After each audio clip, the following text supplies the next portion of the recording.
기타 행정작용으로 얘기되는 거 한 4가지에서 5가지 정도로 얘기할 수 있는데, 큰 골자는 이제 우리가 행정기관이 국민하고 사이에 행하는 행정작용, 우리가 이제까지 행정작용 유형을 크게 2가지 공부한 거야. 하나는 뭐냐면 행정기관이 법 만드는 작용, 응? 그지? 그래서 뭐 법규, 명령, 행정규칙 이런 거 공부했고, 그 다음에 지금까지 많이 공부한 거, 국민한테 우월적 지위에서 공권력 행사로 해서 법 집행해갖고 국민의 권리움에 직접 영향 미치는 행위, 행정 행위라고 해서 공부했고, 그죠? 응? 그 다음에 뭐야? 이제 기타 작용. 이게 가장 중심이 되고 많이 이루어지는 건데, 기타 작용으로서는 뭐가 있냐면 이제 행정기관이 계획을 짜서 뭔가 계획을 실행하는 거, 응? 계획. 그 다음에 행정 지도라고 해서 국민한테 무슨 협조 요청을 하고 권고하고 막 이런 거. 그 다음에 국민하고 대등한 입장에서 계약 맺는 거, 응? 행정법상 계약, 공법상 계약이라 그래. 계약 맺는 거. 행정계획, 행정지도, 공법상, 이 3가지가 주된 거구나.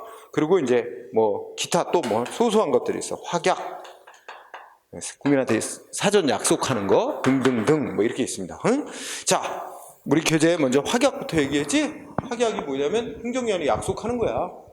당신한테 세금 면제해주겠다 약속, 허가해주겠다 약속, 뭐 이런 식으로. 그래서 1번 의 읽고 지나가.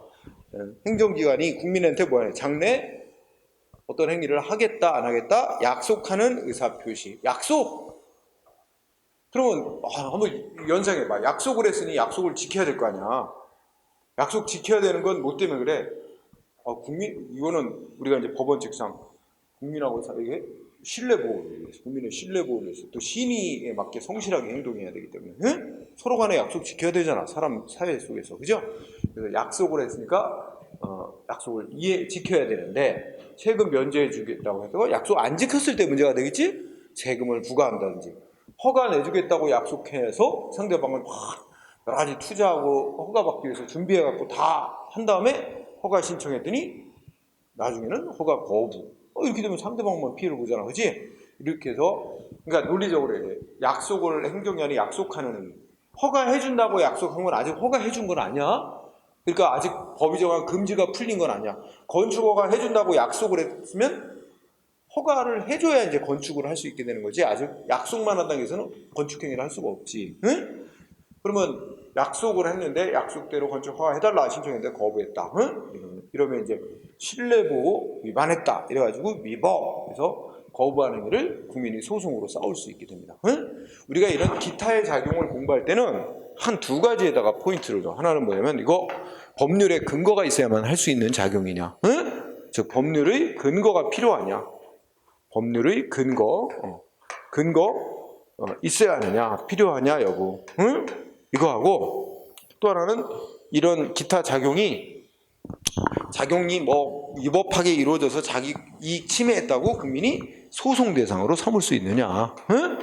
소송 대상으로 삼을 수 있는 작용이냐, 이 2가지의 포인트를 두면 돼요, 공부할 때. 응? 자, 그러면 읽어보자. 확약은 중요한 게 약속이라고 그랬어요. 응? 약속. 그리고 뭐 특별한 건 없습니다.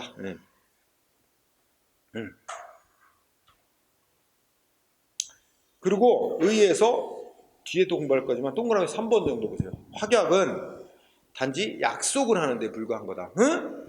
그래서 뭐 일부분일지라도 상대방한테 뭔가 할 수 있게 해주는, 뭔가 무슨 어떤 행위를 상대방 국민이 적법하게 뭔가 할 수 있도록 해주는 조치가 뭐 예비 결정이니 뭐 부분 허가니 이런 게 있는데, 우리가 부분 허가 같은 건 전체 허가를 해준 건 아니지만 일부만 허가를 해줘서 일부분에 대해서는 뭔가 금지를 풀어주고 할 수 있게 해주는 거잖아.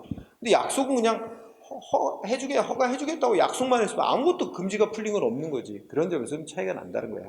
동그라미 3번 정도 보고, 자, 법적 성질이 아주 중요해요. 법적 성질이 뭐야? 이거하고 하는 거야. 소송, 행정소송 대상이 될 수 있느냐? 응? 자, 여기에 대해서, 자, 조금 아까 무슨 얘기 들었지? 학자들 간에 약간 견해 대립이 있는데, 학자들 간의 견해 대립은 그냥 띄고, 판례.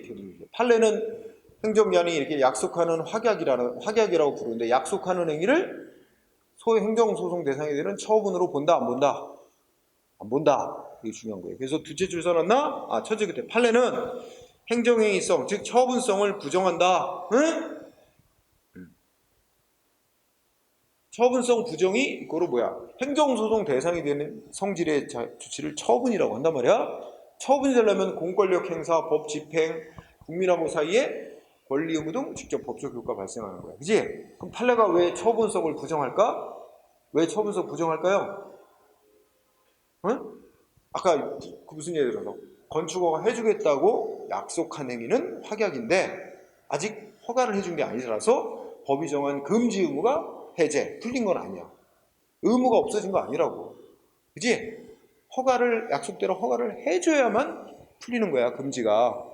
그래서 이거는 아직 상대방한테 최종적으로 권리 의무의 최종적인 변동 안 가져옵니다. 응? 그런 점에서. 자, 그거 나타내주는 판례가 1번입니다. 1번 아주 잘 나오는 판례예요, 시험에.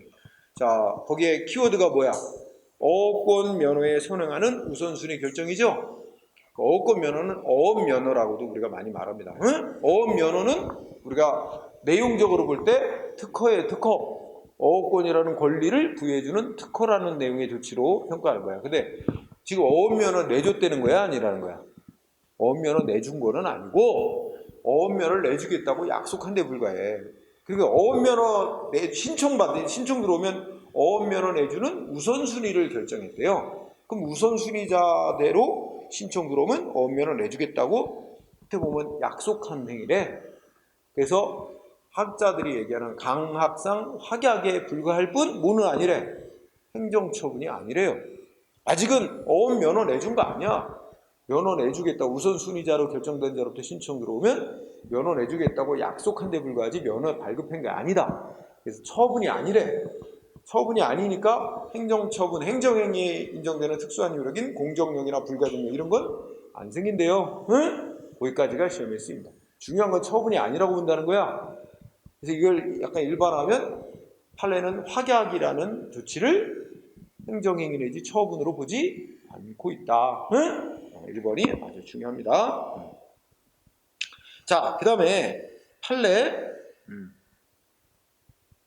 2번도 공부해도 된다. 자, 2번에 보면 우리가 이제 이 확약이라고 우리가 이제 학문적으로 말하는 확약이라는 조치가 행정 실무에서는 뭐 허가를 내주겠다고 약속한 거, 내허가, 응? 인가를 해주겠다고 약속한 거, 내인가 이런 말로 표현된다는 거야.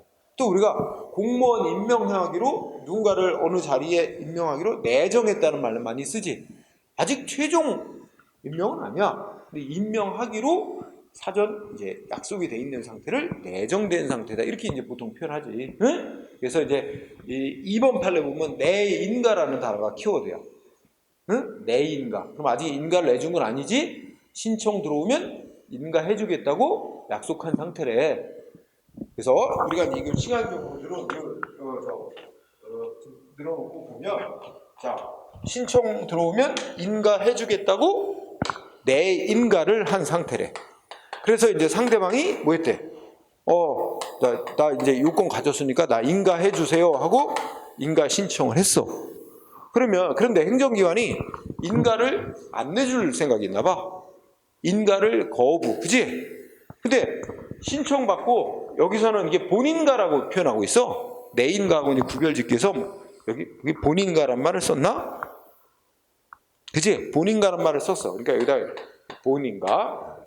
자, 인가를 해준다고 약속을 해놨고 상대방이 그래서 인가를 신청했는데 행정기관이 뭐 했대? 내 인가 해줬던 걸 없던 일로 취소한다. 응? 내 인가를 취소하는 조치를 했대. 응? 그럼 이건 뭐야? 이거는 이 본인가 신청에 대한 본인가 거부한 처분으로 본다. 이거와 똑같다 이거야. 응? 따라서 이거 뭐가 된다? 이거는 소송 대상이 된다. 소송 대상이 되는 행정처분이다. 이게 골자의 판례는. 응? 그래서 읽어보자. 행정청이 내 인가를 한 후 본인가 신청이 들어왔는데 내인가를 취소했대. 근데 내인가를 취소한 건 결국 본인가 신청 들어온 거에 대해서 본인가를 거부한 처분이라고 본다는 얘기입니다. 그래서 그거는 그 내인가 취소를 소송 대상으로 삼을 수 있다는 얘기야. 내인가 취소한 거 위법이다. 소송을 싸울 수 있다는 겁니다. 자, 1번, 2번 이렇게 공부하세요. 그 다음에 다음 페이지 또 하나 확약의 논점, 법적 근거, 행정기관이 자 이걸 보면 자 법률의 법에 보면 시장한테 뭐가 있느냐? 시장에게 허가해 줄 수 있는 권한이 있어요. 허가 권한이 시장한테 주어져 있어. 그러면 시장한테 허가권이 있으면 이거는 이 법은 시장한테 허가 권한을 부여한 법은 시장에게 허가를 내주겠다고 허가 내준다고 확약 권한도 같이 준 거냐? 응? 이 법이 이 확약할 수 있는 권한도 같이 준 거냐? 이게 문제란 말이야. 같이 줬다고 보게 되면 허가 내준다고 확약하는 거 따로 법적 근거가 따로 있을 필요는 없어. 허가 권한을 부여하고 있는 법이 확약할 수 있는 권한도 당연히 부여한 거로 보게 되면 자, 결론이 뭐예요? 일단 법적 근거 동그라미 1번 독일하고 달리 우리나라 행정절차법에는 행정기관이 이렇게 뭐 허가해준다고 사전 약속하는 조치 이런 확약에 관해서 한 글자도 없어요. 아무 규정이 없습니다. 이거 그냥 그대로 꼭 알아두고 1번. 자, 동그라미 2번 결론 이렇게 허가해준다고 사전 약속하는 확약할 수 있게 하는 별도의 명문 규정이 없다라 하더라도 본처분 권한. 그러니까 예를 들어서 여기가 본처분이 허가라면 본처분 권한을 주고 있는 법 규정은 동시에 본처분 허가를 해주겠다고 약속할 수 있는 권한도 같이 포함된 거로 본다. 그러니까 이 법이 확약 권한에 그 본처분 권한을 규정한 법이 확약의 근거가 되는 규정이며 별도의 법적 근거는 필요하지 않다. 그래서 2번이 아주 중요합니다.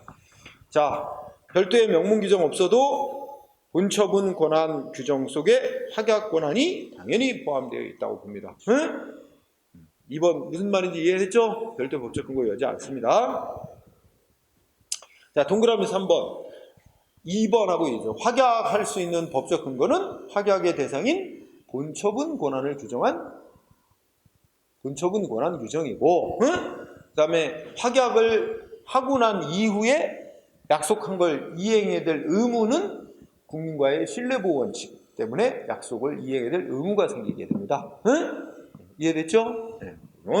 자, 1, 2, 3번 다 공부하고요. 그 다음에 4번 확약도 법적인 요건을 갖춰서 해야 됩니다. 예를 들어서 그러면 시장이 허가권이 있다면 시장이 허가해준다고 약속을 해야 이게 이제 약속을 지켜야 될 의무가 생기는 거지.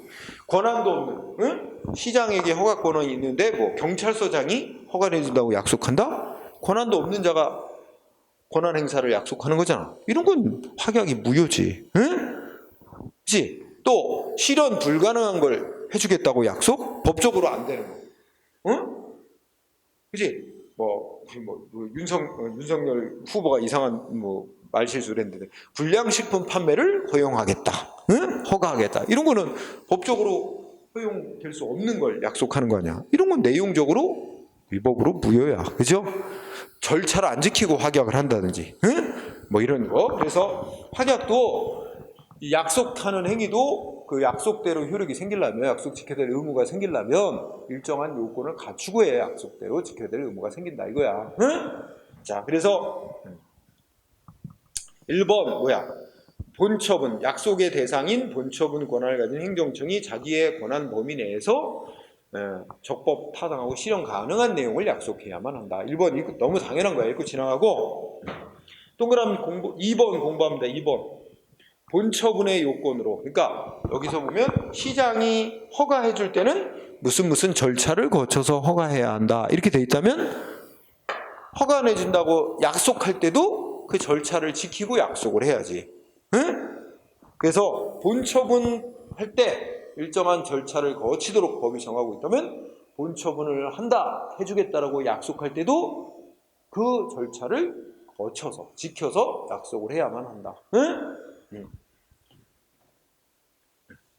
자, 그 다음에 3번 읽으시나요? 독일은 확약에 대해서 규정하면서 문서로 해야 된다고까지 규정을 하고 있지만, 자, 아까 우리나라 행정절차법 아무 규정이 없다 그랬지? 그러니까 첫째 끝에 우리 행정절차법에는 확약에 관해서 아무런 규정이 없다.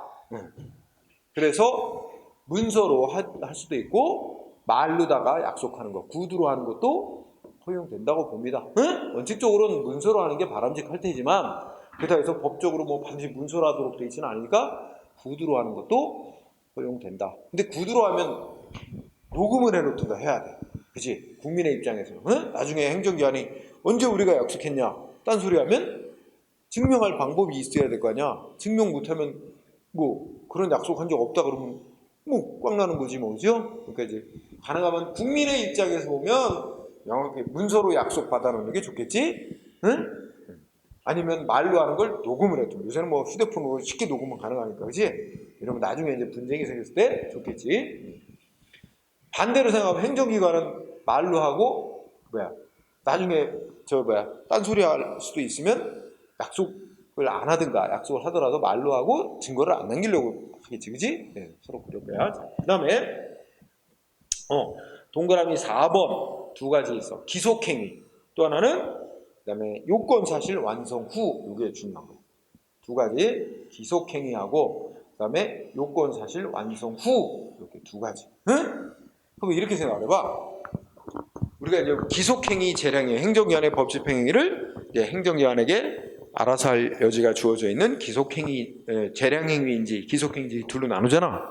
근데 기속행위는 그러니까 재량행위는 일단 가만히 생각하면 뭐 법이 정한 요건을 구비해도 이걸 해줄 것인가 말 것인가는 행정기관에게 재량권이 주어져 있는 거냐. 그럼 국민의 입장에서는 해줄 수도 있고 안 해줄 수도 있고 모르는 상태인데, 그지? 행정기관이 요건 갖춰서 신청하면 해주겠다. 그리고 약속해주면 좋잖아.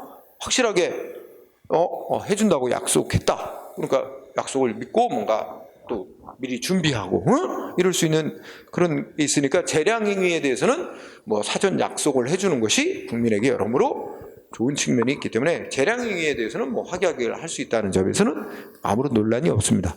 근데 기속행위가 논란이 되는 거예요. 기속행위는 논리적으로 어떻게 법이 정한 요건이 구비되면 신청 들어왔는데 법이 정한 요건이 구비됐으면 어떻게 해야 돼? 행정기관은 반드시 법이 정한 요건을 해줘야만 합니다. 안 그래요? 그런데 당신 요건 갖춰 신청이면 해주겠습니다. 약속? 이게 뭔 의미가 있느냐? 요건 갖춰오면 당연히 해줘야 되는 거. 안 하면 오히려 위법인데, 그지? 근데 그걸 요건 갖춰오면 해드리겠습니다. 이게 뭔 의미가 있냐 이거지. 그래서 논란이 있는 거예요. 기속행위는 당연히 해야 되는 거기 때문에 해주겠다고 약속하는 건 법적으로 아무런 의미가 없는 거다. 그러니까 기속행위는 확약의 대상이 안 되는 거로 봐야 한다. 뭐 이렇게 얘기하기도 해. 그렇지만 기속행위라도 어떻게 될까? 뭐 되는지 안 되는지 국민으로서는 최종 알 수는 있지만 미리 좀 알면 미리 알면 뭔가 좀 관련된 걸 좀 더 준비할 수도 있고 좋은 측면이 있다는 거야. 그러니까 꼭 그 기속행위라도 사전 약속 못하게 할 대상으로 볼 필요는 없다. 국민에게 미리 알고 예지, 미리 알고 뭔가 준비할 수 있는 그런 기회를 줄 수 있기 때문에, 그지? 마치 비유하자면 이런 거. 자, 우리 사람의 속성상 임신을 했는데 뱃속에 태아가 남자인지 여자인지 미리 알 수 있어. 그죠? 근데 미리 알지 않아도 어차피 10달 지나면 태어날 거고 그때는 당연히 성별 알아. 그죠? 근데 미리 알고 싶어 하잖아. 응? 그렇지? 비슷한 거야. 내가 허가가 되는지 안 되는지 미리 알면 거기에 맞춰서 뭔가 준비를 하고 할 수 있잖아. 그치? 네, 그런 측면에서, 못하게 하는. 우리가 이제 뱃속에 있는 태아가 여자인지 남자인지 미리 알면 또 주변 사람들도 거기에 맞춰서 뭔가 선물을 준비할 수도 있고 여러 가지 좋은 점이 있잖아. 미리 알게 하는 거요. 그래서 기속행위도 결론은 어떻게 돼? 둘째 끝에 확약이 허용 가능한 행위다. 확약이 허용되는 행위로 본다. 그 다음에 또 하나가 뭐라 그랬어? 요건 사실 완성 후라는 단어가 또 키워드라 그랬지? 첫째 줄에서. 그게 말하면 법적인 요건이 다 완성된 후에. 그러니까 무슨 말이 되냐면 이런 걸 한번 봐. 어떤 사람한테 세금을 부과했어. 세금 부과 조치를 했고, 근데 상대방이 세금을 납부를 안 해. 응? 납부가 안 되고 있어. 그래서 어떻게 돼? 세금 안 내는 사람한테 뭐 했다? 세금 내라고 독촉장을 보냈어. 독촉. 이게 절차상 이제 독촉을 해요. 응? 그리고 독촉을 했는데도 납부를 안 해. 그럼 뭐 하지? 그 다음 조치가? 응? 이거 재산 압류해요. 재산 압류. 응? 압류한 뒤에 그 다음에 좀 기다려 봤는데도 계속 안 된다 그러면 이걸 팔아요. 압류한 재산을 경매로 내놔서 팔아가지고 거기서 세금을 징수해 간단 말이야. 그러면 우리가 이제 여기까지 왔다고 치자. 여기까지 왔어. 자, 세금 부과 조치가 적법하게 했고 상대방 세금 내야 되는데 기한 내에 납부를 안 하고 있고 그래서 행정기관이 독촉까지 했어. 그러면 독촉까지 했다면 독촉을 해야만 재산 압류 조치를 할 수 있어요. 독촉을 했는데도 안 내면 그 다음에 재산 압류. 독촉 조치 안 하고 압류 조치하면 절차를 안 지키고 압류했다고 해서 압류 조치가 위법이 돼요. 그러면 여기서 재산 압류라는 조치를 하기 위해서 독촉이라는 게 사전에 먼저 행해야 될 요건이야. 응? 그런데 이 독촉을 했단 말이야. 그런데 독촉까지 했는데 어떤 기업이 있어. 어떤 중소기업이 있는데 아주 성실하게 세금 잘 납부해온 모범 기업이야. 응? 근데 갑자기 코로나로 완전히 막 거의 왕창 어려운 처지에 놓였어. 응? 그래갖고 세금을 못 내고 있어. 기업에게 부과되는 세금을, 법인세를 못 내고 있어. 응? 그러면 어쨌든 국가는 세금을 걷는다는 목적 하나만 생각하면 세금 안 내고 있네? 아무리 모범기업이 성실한 기업이더라도 세금 안 내고 있네? 독촉까지 했고 그 다음에 압류할 수 있는 요건도 다 충족됐으니까 그 중소기업의 무슨 기계 장비라든지 뭐 여러 가지 시설, 건물 다 압류할 수 있고 압류해서 경매로 팔았고 세금 거둘 수 있어. 그지? 그런데 그렇게 되면 세금을 걷는다는 하나의 목적만 달성하지 또 뭐가 돼? 하나의 기업이 없어지고, 그지? 일자리도 없어지고, 그지? 거기 다니던 사람들, 그죠? 이건 뭔가 또 부작용이 또 있는 거야. 안 좋은 효과도 있어, 그지? 그런 점을 고려하면 이제 모범적인 그동안의 성실한 납세 기업이었다면 일시적으로 이렇게 코로나로 인한 불황 때문에 경제 문제 때문에 이렇게 세금을 못 내고 있다. 이런 게 이제 인정이 된다면 행정기관이 그 기업에게 약속을 해주면 좋지 않을까? 불안하잖아. 기업은 자기네 이제 재산 압류되고 뭐 경매로 넘어갈지도 모르니까 불안하잖아. 직원들도 동요할 수 있고, 그지? 그래서 그런 걸 좀 방지하고자 그 기업에게 약속하는 거야. 지금 이러는 코로나 이런 상황이란 걸 감안해서 재산 압류 조치는 뭐 1, 2년 동안은 재산 압류 조치 안 하겠다. 이렇게 약속을 해주면 그 기업의 사장이나 직원들이 안심하고 압류될지 모른다는 위험을 에서 벗어나서 뭔가 단결해가지고 위기를 극복해서 나중에 정상화되면 세금도 납부하고, 그죠? 밀렸던 세금 다 내고, 그죠? 뭐 이렇게 할 수 있잖아. 그러면 기업도 계속 존속하게 되고 일자리도 존속하고, 그죠? 그런 거 생각하면 무조건 압류를 들어가는 게 바람직한 건 아니다. 그래서 행정기관이 뭐 할 수 있어? 앞으로 1년 내지 2년은 재산 압류 조치를 하지 않겠다라고 미리 약속을 해주는 거지, 그지? 그런 거 가능하잖아, 그지? 그래서 이미 법에서도 그런 거 할 수 있게 해놨습니다.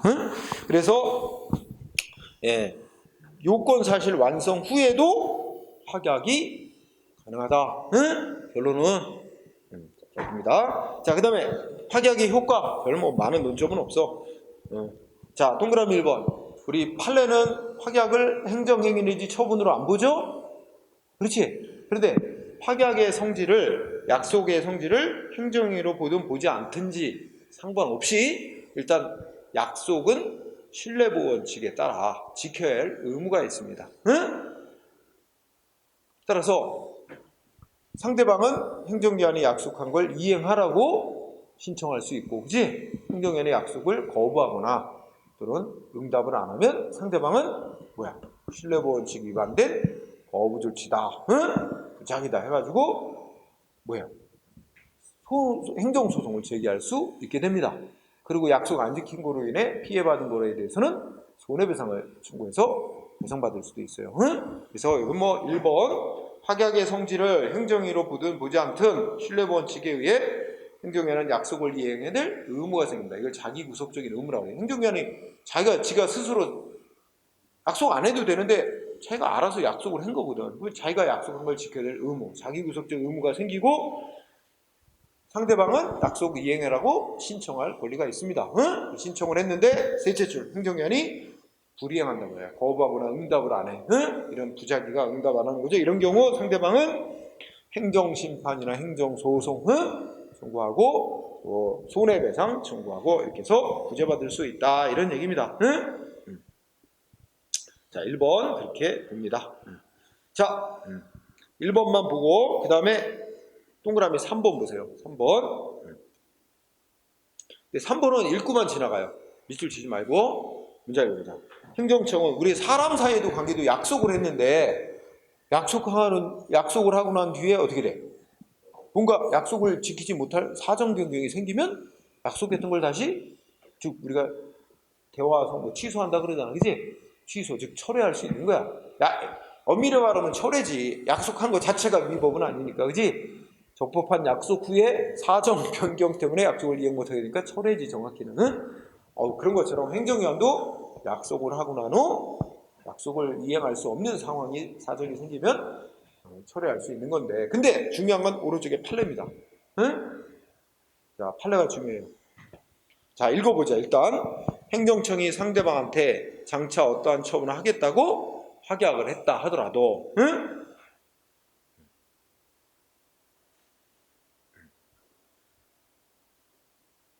셋째 줄 끝에 그 다음에 확약 또는 공적인 의사표명이 있구나. 확약을 하고 난 후에 사실적 법률적 상태가 변경되어야 돼요. 사정 변경이 생겼다면 그죠? 그럼 어떻게 된다? 행정기관이 했던 확약은 중요한 단어. 행정청이 뭐 효력을 없애는 별도의 의사표시를 하지 않아도 행정청의 별도의 의사표시 없이도 어떻게 된다고? 효력이 실효된대. 실효. 당연히 실효. 아까 배웠잖아. 여기서 제일 중요한 단어가 셋째 줄 끝에 행정청의 별다른 의사표시 기다리지 않고 실효된다. 이 부분이 중요해요. 요구에 대해서 출제자들이 틀리게 만들면 이제 약속한 후 사정 변동이 생겼다는 거 아니야? 그럼 약속 못 지키게 됐다고 행정청이 별도의 철회 조치를 하지 않는 한 효력이 소멸되지는 않는다. 약속한 게 효력이 소멸되는 건 아니다. 이렇게 돼요. 근데 판례는 약속 못 지키게 됐다고 철회라는 조치를 안 해도 당연히 약속했던 건 안 지켜도 되게 된다는 거야. 그치? 그래서 끝부분이 중요하다고 별도의 의사표시 안 해도 중시하고. 자, 그 다음에 짤막짤막한 주제. 가행정행위 뭐 이렇게 몇 개 나오는 거 있죠? 아주 짤막합니다. 가행정행위의 제목을 딱 보는 순간 가가 무슨 뜻이냐면 가가 잠정적, 임시적이라는 뜻입니다. 그러니까 임시적 조치를 하는 겁니다. 행정기관이 국민한테. 최종 조치가 있기 전에 임시적 조치를 하는 것을 가행정처분이라고 봅니다. 그래서 뜻 외울 건 아니고 1번의 가행정이란 뭔가 사실관계, 법률관계가 명확해질 때까지 즉 최종 조치가 되기 전까지 뭐예요? 두 번째 줄에 행정법 관계에서의 국민과의 권리 의무를 잠정적으로 확대하는 행위 뭐 이런 얘기를 들었어요. 그러니까 잠정적으로 효과를 갖는 조치입니다. 잠정적으로 효과를 갖는 조치. 임시조치다 이렇게 생각하면 돼요. 그죠? 그래서 얘를 공부합니다. 얘가 있는데 둘째 줄 끝에 보니까 2개 정도만 공부하자. 뭐라고 나왔어? 징계 의결이 요구 중인 공무원을 직위해제시키는 거. 그지? 그러니까 직위해제라는 건 예를 들어서 어디 국장이 있는데 국장직에서 물러나서 대기하고 있어요. 이겁니다. 그러니까 지금 이 사람이 중징계받을 뭔가 잘못을 해서 이 공무원이 중징계로서 뭐 파면돼서 잘리거나 해임되거나 뭐 이럴 정도의 중한 위반이 있는 거야. 근데 이 사람을 파면이나 해임 같은 걸 시키려면 절차를 밟아야 돼요. 그래서 징계위원회 해부, 징계위원회가 열리고 거기에서 의결해가지고 파면 해임 다 결정이 통보가 와야 인사권자가 이제 파면에 해임시키는 거거든. 근데 시간이 한참 걸려요. 근데 이런 중징계 받을 만한 위반 행위를 한 사람을 계속 그 국장 업무를 보게 하는 건 타당하지가 않은 거야. 그래서 일단 너 국장직에서 물러나서 대기하고 있어. 최종 징계 결정 나올 때까지. 이게 직위 해제예요. 응? 그 직위 해제 조치는 최종 징계 결정 나오기 전까지 그렇게 유지되는 거예요. 임시 조치지, 그지? 또 그게 가장 대표적인 예다 이렇게 생각하면 돼요. 자, 뭐 임시 조치는 국민한테 이익 주는 조치뿐만 아니라 아까 징계 처분 같이 불이익 침익적 조치도 임시 조치가 있을 수 있습니다. 응? 자, 넘어가고요. 자, 가행정의 법에 근거가 있어야 되느냐 하는 문제입니다. 아까 확약과 똑같아요. 임시 조치는 최종 결정권, 법에 의해서 최종 조치 권한이 행정기관에 주어져 있다면 그 최종 조치 권한을 규정한 법 규정에는 최종 조치에 앞서 임시 조치할 수 있는 권한도 포함되어 있다고 봅니다. 따라서 동그라미 1번 법적 근거, 별도의 법적 근거 필요 없습니다. 뭐에 근거해서 임시 처분하는 거야? 최종 조치 권한. 정해놓은 법 규정이 최종 조치 권한 규정한 법 규정 속에는 최종 조치에 앞서 임시적 조치를 할 수 있는 권한도 주어져 있다고 보기 때문에 별도의 법적 근거 요하지 않는다. 가행정행위, 이거 논점. 그 다음에 동그라미 2번 가행정행위는 원래의 본래의 행정행위하고 거의 90%는 유사합니다. 뭐냐면 어쨌든 공권력 행사, 법 집행에서 국민하고 사이에 권리음의 영향을 효력을 발생하는 행위야. 행정행위야. 근데 딱 하나 차이점이 최종 조치가 나오기 전까지 임시 조치라는 거죠. 임시 조치. 그 점만이 전형적인 행정행위하고 조금 다를 뿐 나머지는 행정행위에 관한 그 성질을 다 갖고 있다. 그래서 결론 동그라미 1번 가행정행위도 두 번째 끝에 뭐라고요? 행정행위에 해당하는 행정행위로서 소송 대상이 되는 행정처분입니다. 행정행위예요. 가행정행위도 행정행위의 일종이고 행정소송 대상이 되는 처분이에요. 자, 효과. 아까 가행정행위는 항상 머릿속에 키우니까 임시조치지?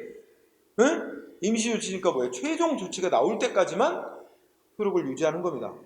최종 조치가 나오게 되면 어떻게 되지? 그 최종 조치에 흡수돼 버려서 소멸돼 버리는 거예요. 그래서 이 동그라미 1번 효과예요. 가행정행위는 종국적 개정, 즉 최종 조치가 있기 전까지만 잠정적으로 효과를 갖는 겁니다. 그래서 그때 최종 결정이 있게 되면 그에 흡수되어 독립된 존재 가치를 상실하게 된다. 아, 이거 외울 필요 없는 거야. 이해하면 되는 거죠.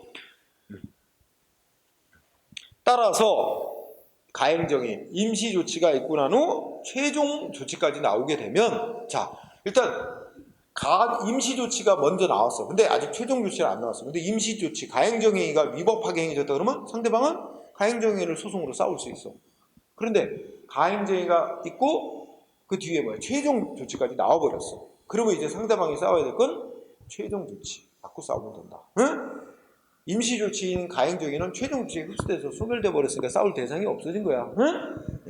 그 얘기. 그 다음에 동그라미 2번 가면 가행정행위는 임시조치라고 그랬지? 그 최종 조치가 남아있잖아. 근데 임시조치가 있고 최종 조치가 임시조치보다 더 상대방한테 불리하게 결정 나올 수도 있어요. 그러면 자 동그라미 2번 맨 밑에 가행정행위는 첫째 끝에 뭐가 없어? 불가 변력이라는 효력이 없습니다. 불가 변력이 인정되지 않는다. 왜냐면 임시조치잖아.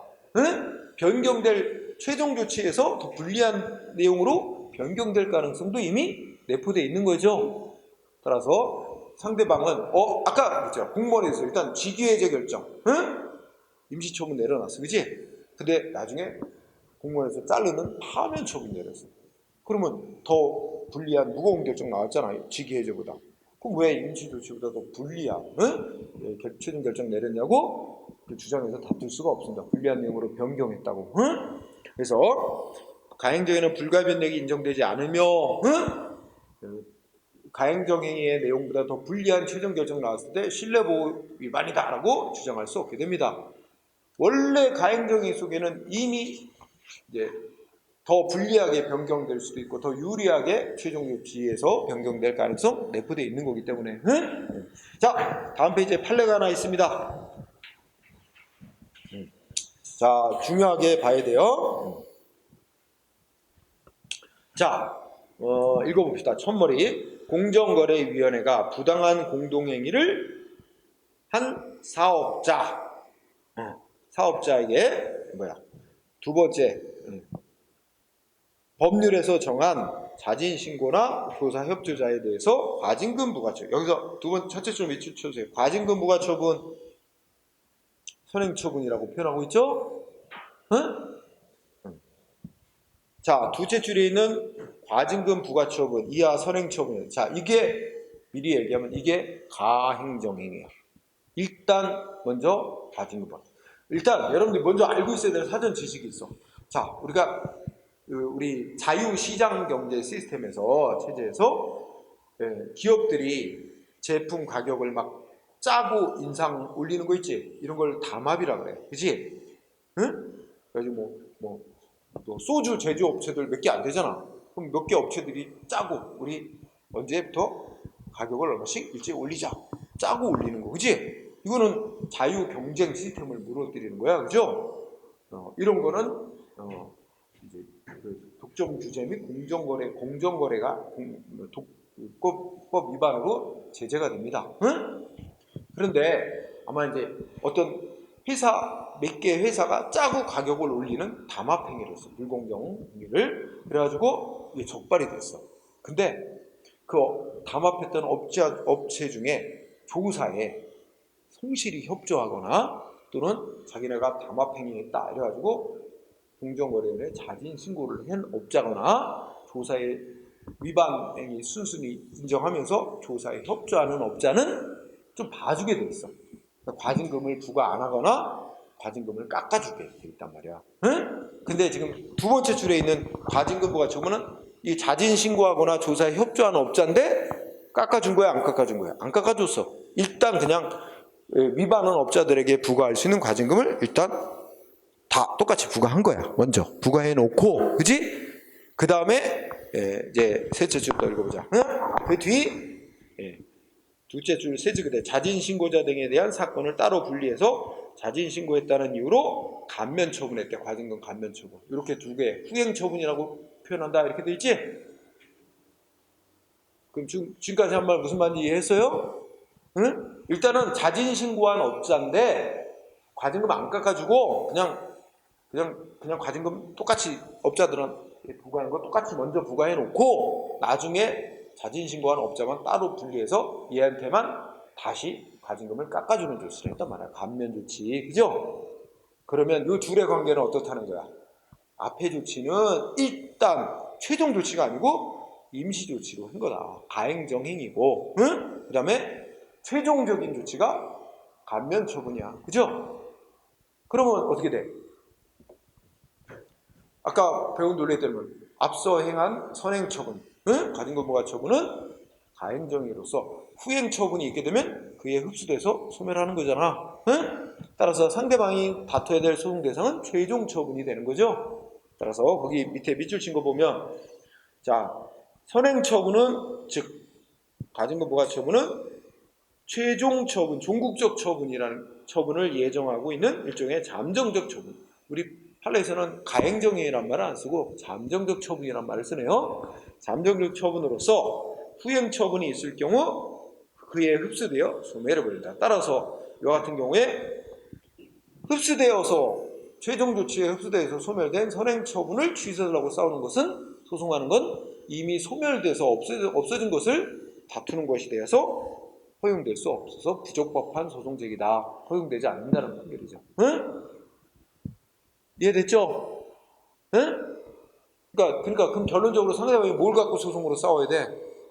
후행 처분, 최종 처분 말이야. 감면 처분을 갖고 싸워야지. 응? 응. 자, 그 다음에는 두 번째 주제. 사전 결정, 예비 결정이라고 하는 거죠. 아주 짤막짤막하게. 사전 결정, 예비 결정이란 의의를 읽어보자.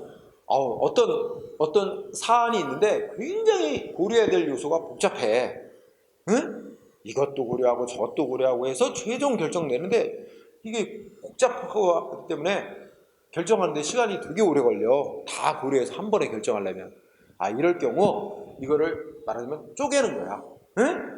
이 복잡한 이 사안을 쪼개가지고 1단계에서는 뭐만 결정, 응? 2단계에서는 뭐만 결정, 3단계에서는 뭐만 결정, 이런 식으로 쪼개서 이제 결정할 때 그 최종 결정이 있기 전에 앞선 단계에 쪼개서 내리는 결정을 사전 결정 또는 예비 결정이라고 한다는 거야. 응? 여러분들도 이거 아주 쉬운 예로 공무원 시험 합격자 결정하는 거 있잖아. 이것도 어떻게 돼? 여러분들 일단 필기시험 보잖아. 그럼 뭐부터 내? 필기시험 합격자 결정 내리잖아. 이게 사전 결정이야. 최종 공무원 합격자 결정 나오기 전에 필기시험 합격자 결정 이거 하지? 1단계 뭐 검토한 거야?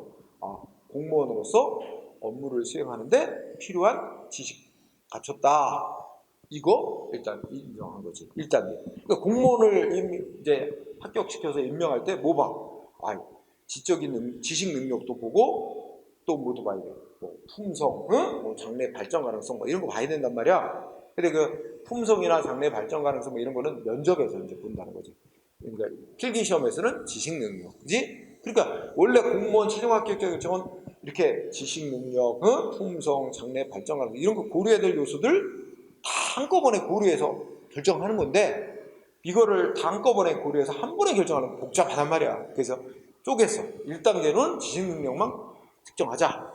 필기시험 딱 보고 그다음에 필기시험 합격자들 중에서 다시 면접을 봐서 품성과 국가관, 장래 발전 이런 거 검토해서 그 다음에 최종 결정 이렇게 간다는 거예요. 쪼개서 결정하는 거야. 그러면 좀 행정기관 입장에서도 이 쪼개서 결정하면 조금 더 고려해야 될 요소가 단계마다 쪼개 있으니까 좀 신속하게 결정할 수 있고, 그치?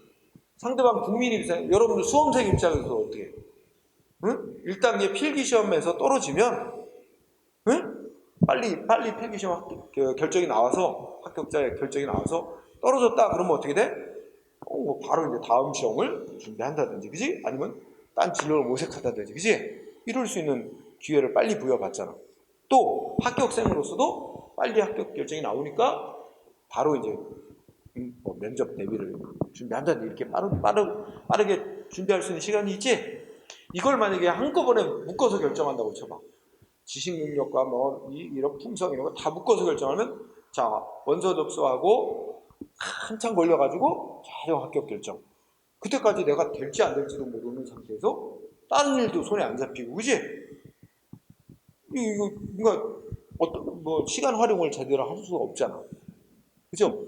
그런 것에 가면 국민의 입장에서도 빨리 1단계에서 안 된다. 그리고 불합격 결정 안 된다. 그러면 뭐 빨리 다음 대응을 할 수 있게 되는 측면이 있잖아요. 그러니까 이렇게 국민한테도 좋은 측면이 있고 행정기관에게도 단계를 나눠서 쪼개서 결정을 하면 좀 더 신속한 결정이 되고 업무 효율성도 높아지고 국민한테도 유익하게 되고 이런 측면 좋은 측면이 있다 하는 얘기죠. 그래서 자 읽어보니까 복잡한 결정 사안을 단계로 쪼개가지고 최종 결정 중에 일부 아까 필기시험은 지식능력, 면접시험은 장래 발전 가능성 이런 식으로 최종 합격자 결정하는데 필요한 요소 중에 일부를 단계마다 결정하는 거예요. 근데 이거 봐. 필기시험에서 합격자 결정하면 일단 뭐는 확정적으로 인정한 거야? 이 사람은 지식능력은 인정된다라고 확정이 난 거야. 공무원으로 임명돼 있어 지식능력은 인정된다. 그거는 확정. 그치? 그 다음에 2단계에서는 지식능력은 테스트 안 해. 뭐해? 면접시험에서는. 품성과 국가관, 장래 발전 이런 거 보는 거지. 그치? 그러니까 그거는 2단계에서는 그거만 각 단계마다 결정 내리면 그 단계는 확정 지은 거야. 최종적으로. 단계마다 결정은. 자, 그래서 복잡한 사안을 단계별로 구분하여 최종 결정의 요건 중에 일부에 관해서 행정 일부에 대해서지만 그 일부에 대해서는 최종 결정을 내리는 조치. 이런 거를 예비 결정이야. 꼭 외우려고 하지 마. 이걸 대충 이해하고. 그래서 거기 대표적인 예 하나 뭐 나왔죠? 자, 원자로 및 관계시설의 부지사전 승인 2개 정도입니다. 그 다음에 또 폐기물 처리업 허가 전에 사업계획 신청받아서 행정위원회에 적정, 부적정 통보하는 거. 여기 2개 정도. 응? 이해 알아두세요. 그래서 그 밑에 판례에 뭐 나왔지? 자, 여러분들 폐기물 처리업 허가할 때 어떻게 한대?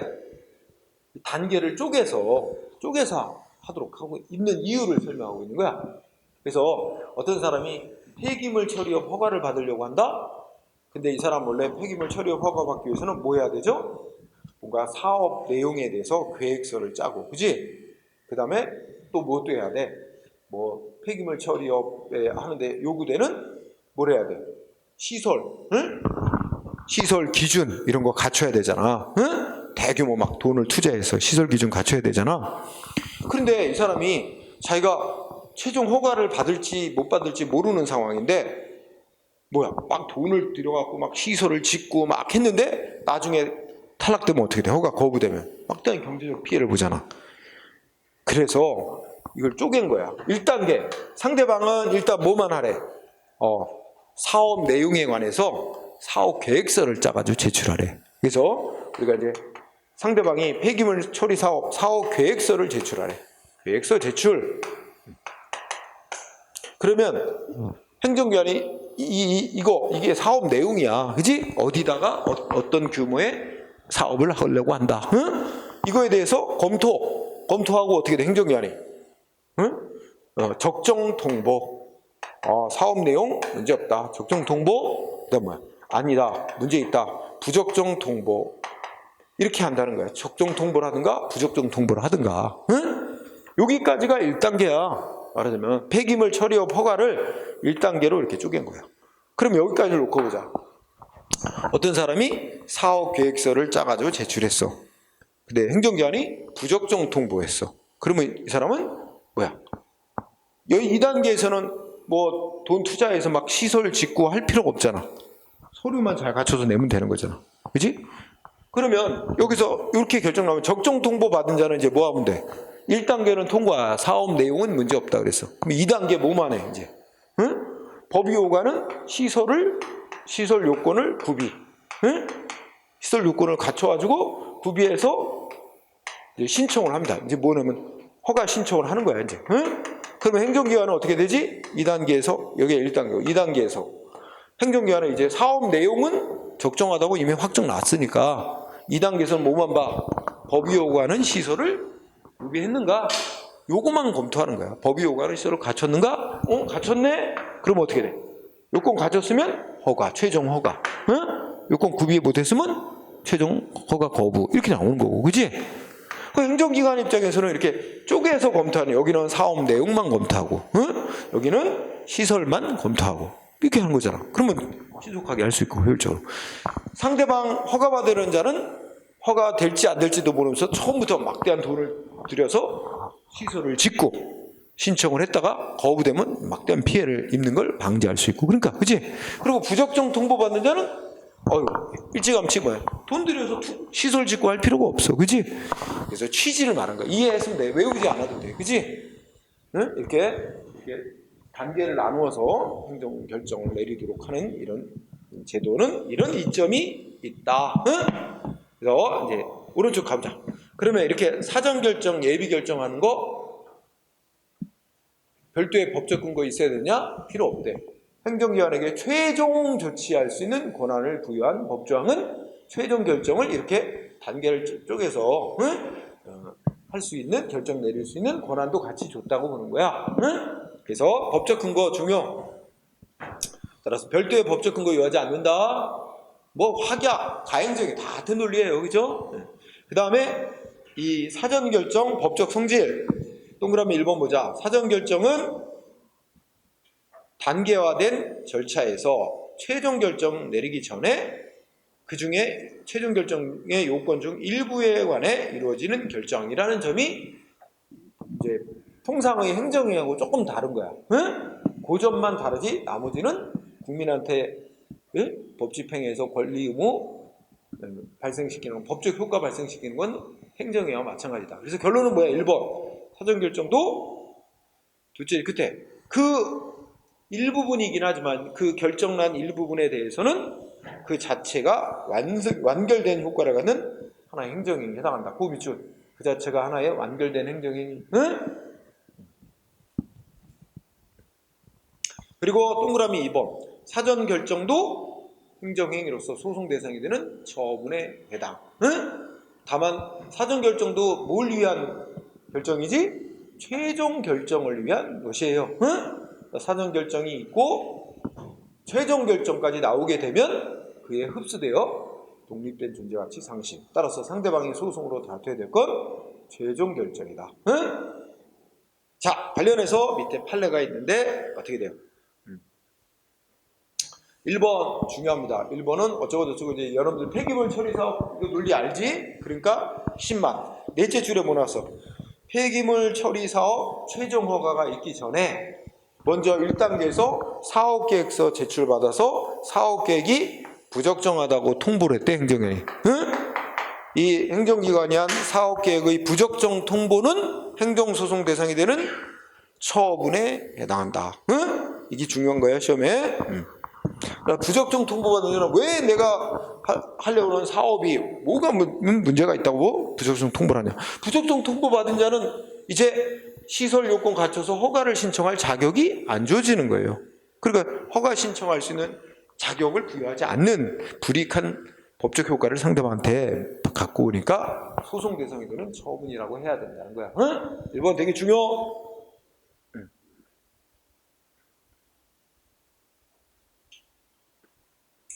그 다음에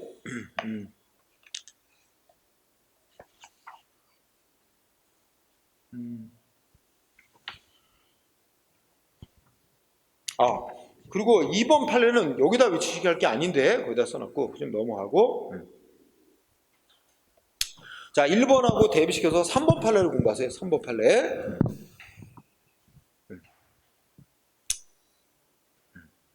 자 3번 판례 결론은 뭐예요?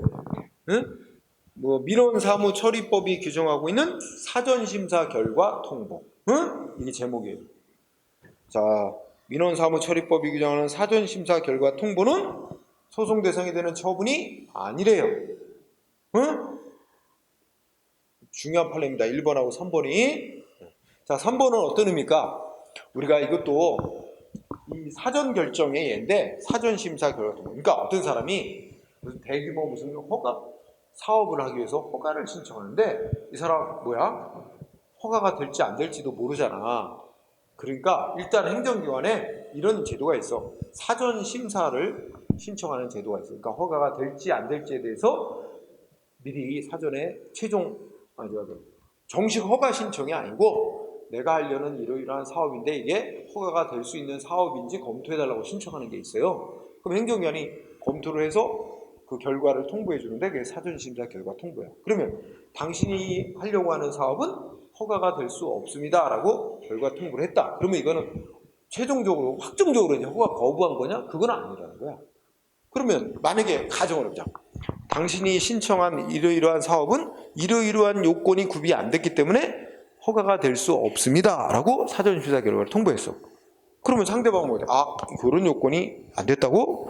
그 요건을 다시 갖추고 보완해서 다시 정식 허가를 신청해서 허가될 수도 있는 거야.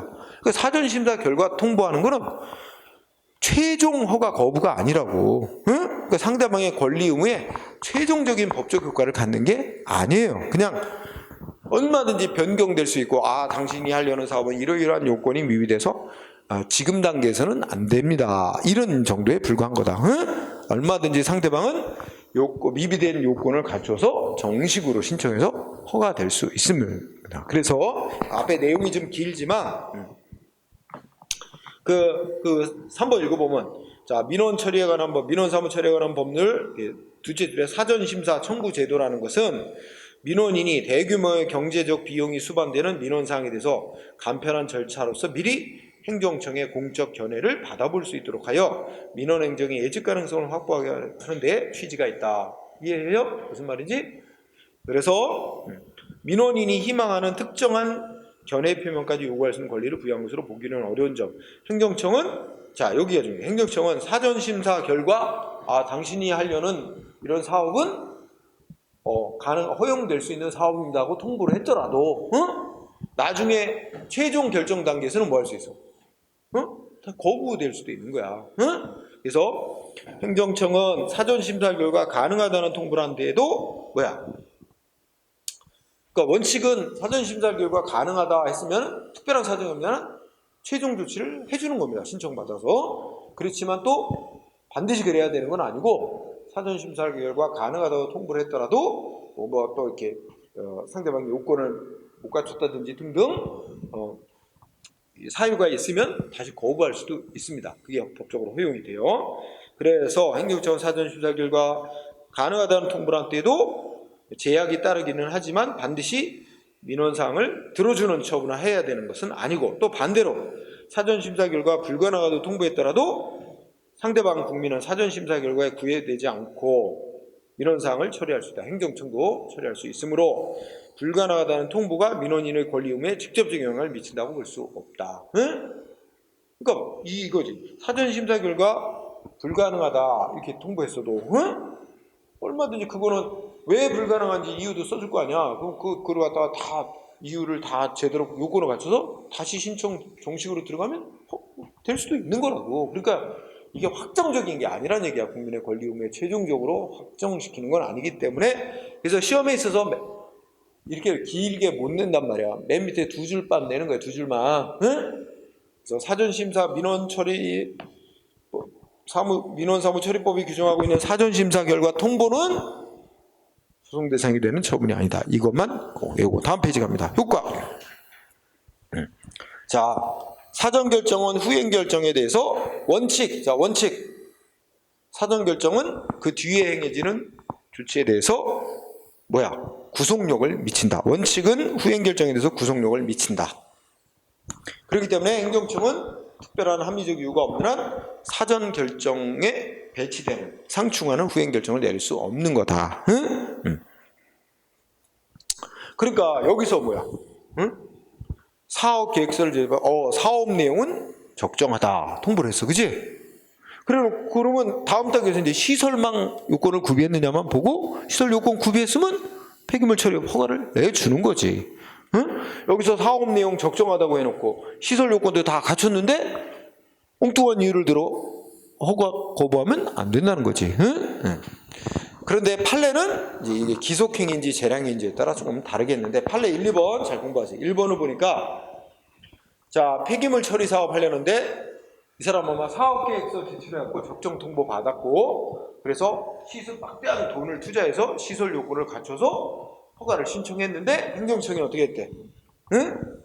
둘째 줄에 아이고야, 청소업자가 난립이 돼서 효율적인 청소 업무 수행에 지장이 있을 수 있다는 이유를 내세워서 허가를 거부했대요. 이거 뭐래? 결론 위법이다. 신뢰보호 원칙 및 비례 원칙에 위반한 위법이다. 그러니까 신뢰보호 원칙은 생각해봐. 아니 이 사람이 하려는 사업에 대해서 사업 내용 적정하다 그랬어. 계획서 제출받고 문제 없대. 사업 내용. 그리고 막장 돈을 투자해서 시설 요건도 다 갖췄다는 거야. 그럼 허가를 내줬어야 되는 거지. 근데 행정청이 또 생각해봐. 이유를 내세운 게 뭐야? 청소업자가 난립이 돼가지고 효율적 청소 업무 수행에 지장이 있을 때.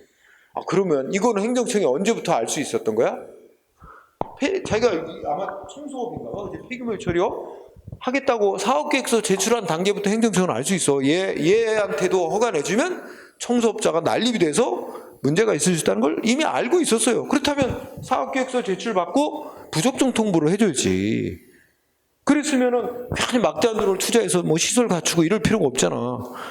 그때부터도 다 알 수 있었는데도 그때는 아무 적이 없이 적정하다고 해놓고 투자까지 다 해서 돈 다 쓰게 해놓고 막바지에 가서 청소업자가 난립돼가지고 안 된다 이런 이유를 들어 거부하는 것은 상대방의 신뢰를 깨트리는 행위일 뿐만 아니라 이런 이유로 뒤늦게 이런 이유를 들어 거부해야 될 공익적 필요성과 거부하면 상대방이 있게 되는 불이익, 비교해 볼 때 상대방 불이익이 워낙 크다는 거야.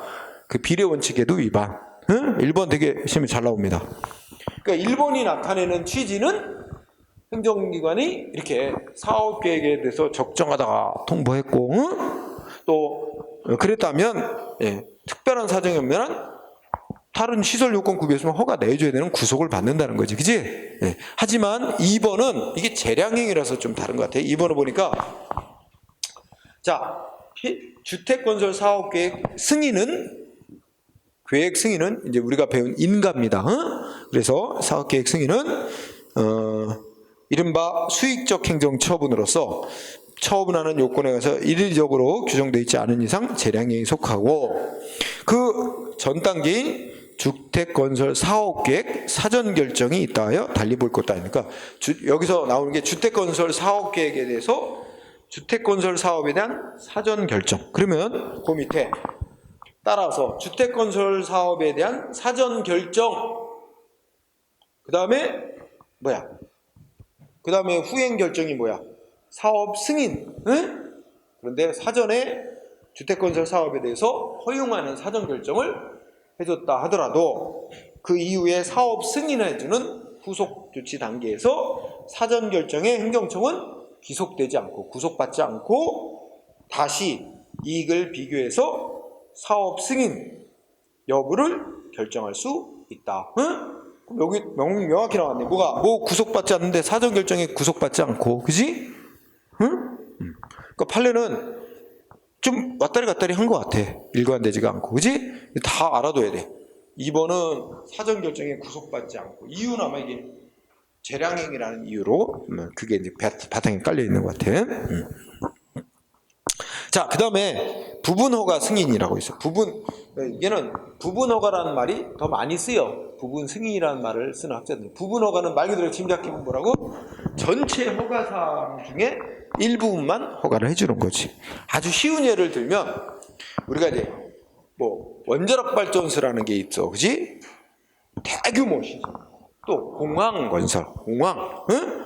공항이 더 이해하기 쉽겠다. 자, 공항 건설 허가.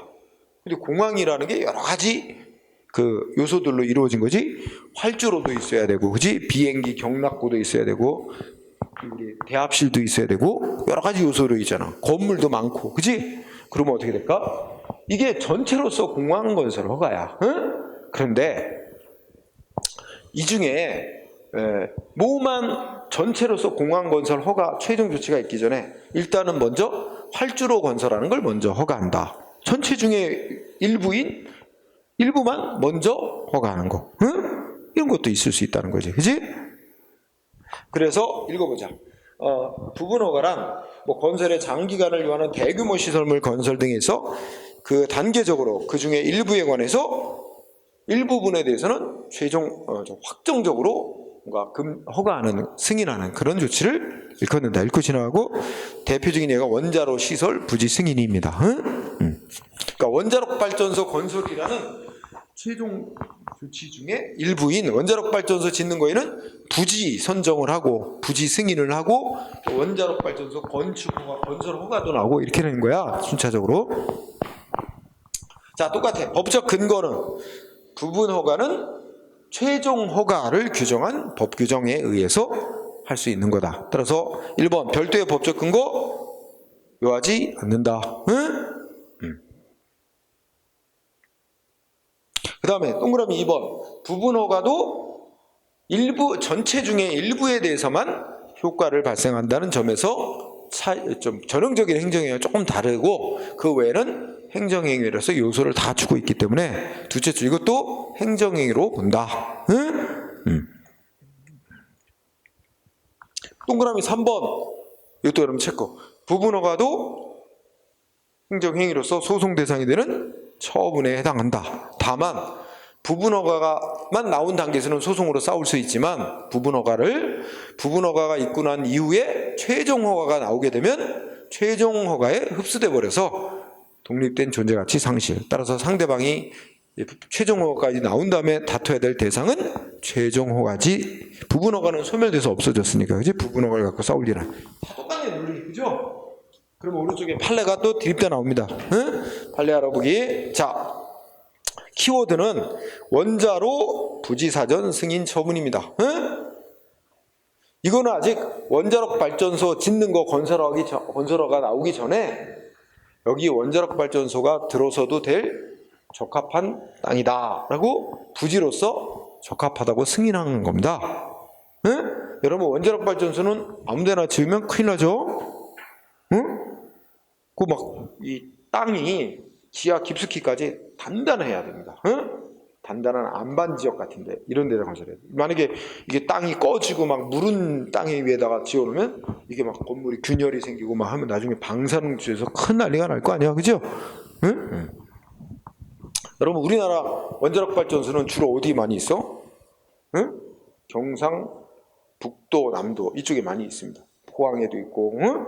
경상남도, 고성 뭐 이런 데 많잖아. 응? 원자력 발전소 그 동해와 남해 쪽에 집중돼 있어요. 응? 근데 원자력 발전소 자기네 동네에 들어서는 거 좋아할 사람 없어요. 다 반대하죠? 응? 소위 님비 현상. 응? 그죠?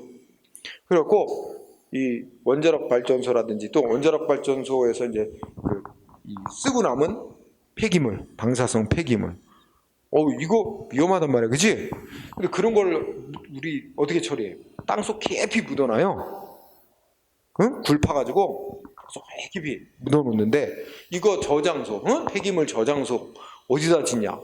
아무도 원하지 않아, 주민들이. 응? 근데 이거는 해야 될 일이거든. 그죠? 정부에서 옛날에 이제 박정희 정부 때라든지 이때만 해도 권위주의 정권 시절에서는 정부에서 어느 지역이 적합하다 결정 딱 내리고 일방적으로 결정하고, 응? 그냥 밀어붙이면 그냥 끝나는 거야. 주민들이 뭐 반대해도 아무 소용도 없어서. 지금만큼 반대도 많이 안 했지만, 그지? 그런데 이제 시대가 바뀌면서 결사 반대, 우리 동네는 안 돼. 막 난리가 나는 거야. 응?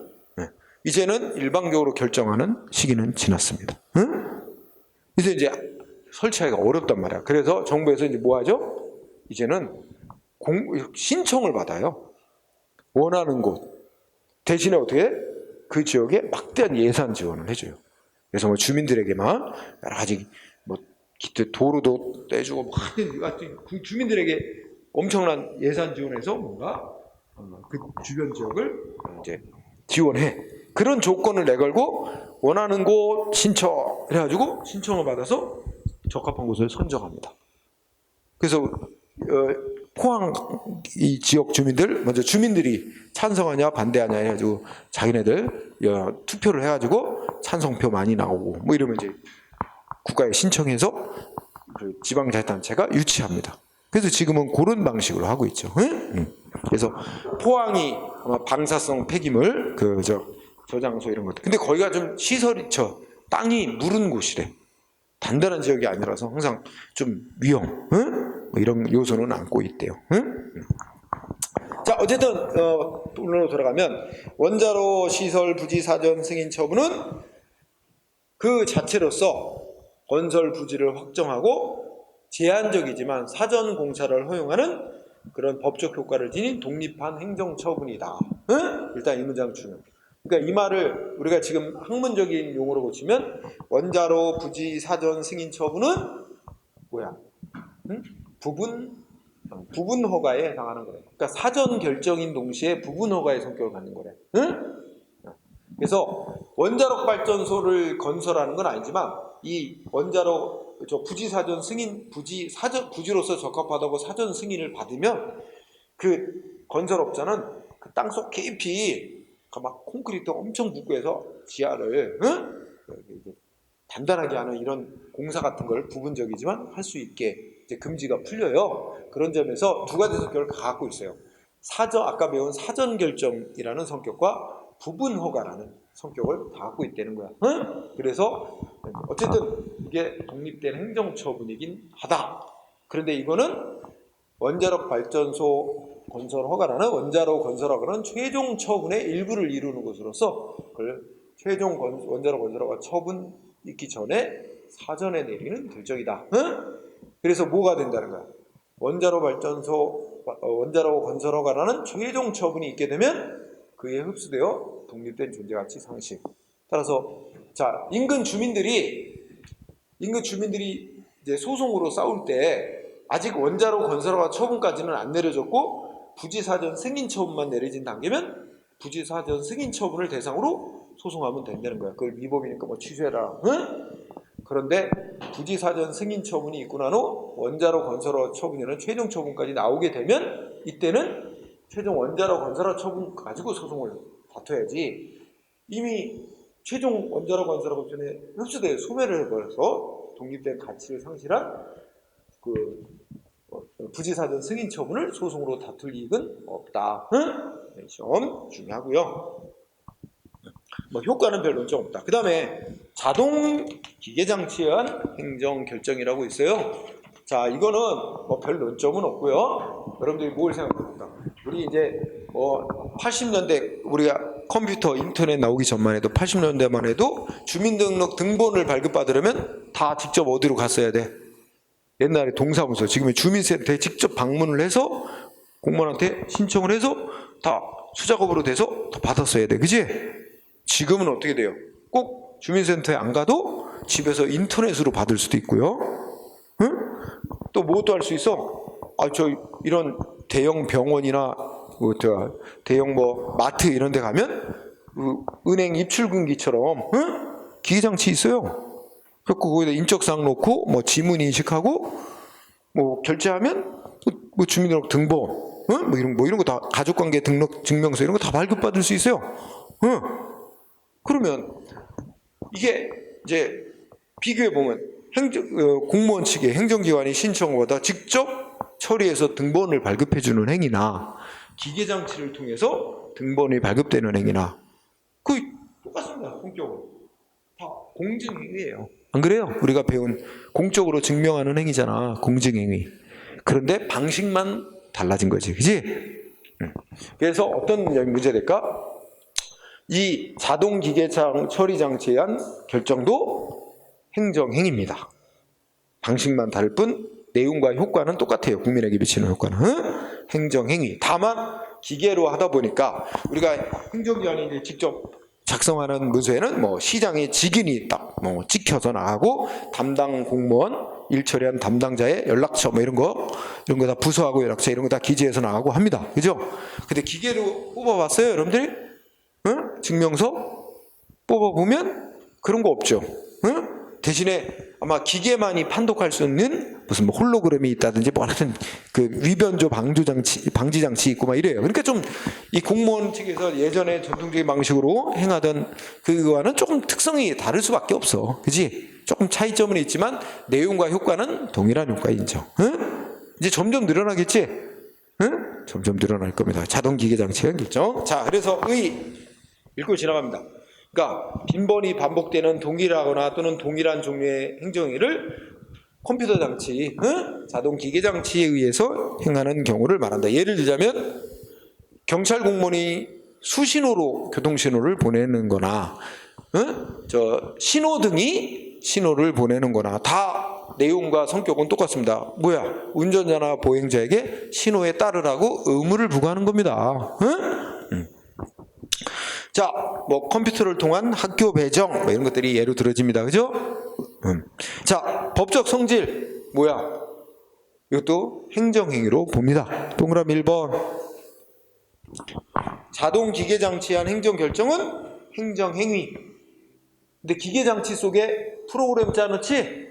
프로그램은 마치 행정조직 내부에서 상급기관이 하급기관에게 업무 처리 지침 정해서 내려주는 것과 마찬가지다. 그래서 그 기계장치 속에 내장된 프로그램은 업무 처리 규칙, 행정 규칙의 성질을 갖는 거로 봅니다. 자, 동그라미 1번 보세요. 자, 그 다음에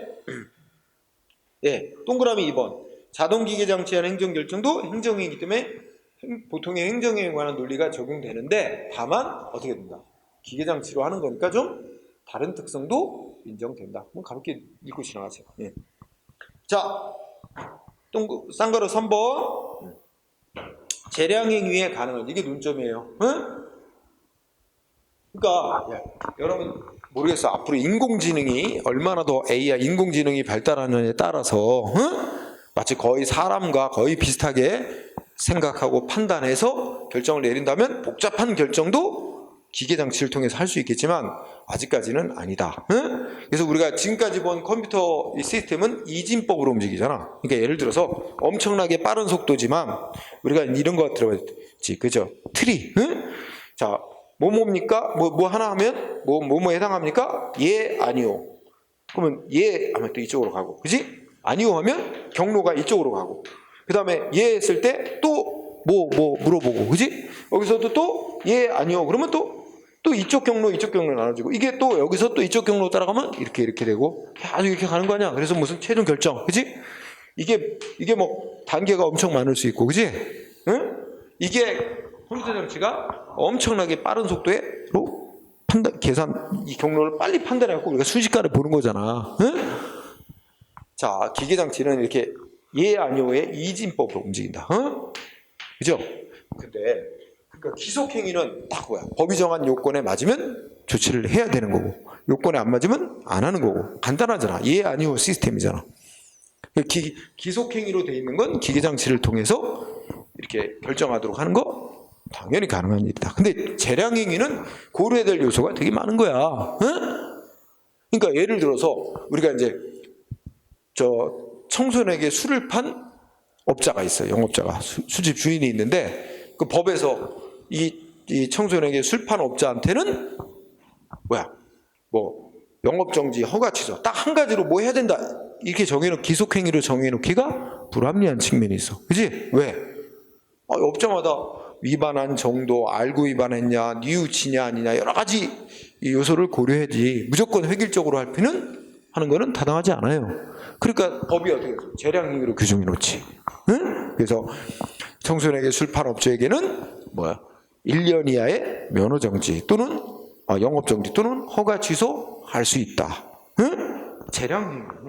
근데 이렇게 재량행위로 된 걸 기계장치가 결정하도록 청소년한테 술판업자 적발됐다. 응? 그럼 뉘우치냐? 그러면 여러 가지 요건 딱 해놓고 이거 버튼 누르면 딱 이렇게 어떤 경로로 가서 무슨 처분 이렇게 결정 딱 나오게 이렇게 할 수 있느냐? 그거는 아직까지는 기계장치로 하기는 부적절. 그지? 예를 들면 고려해야 될 요소가 뭐야?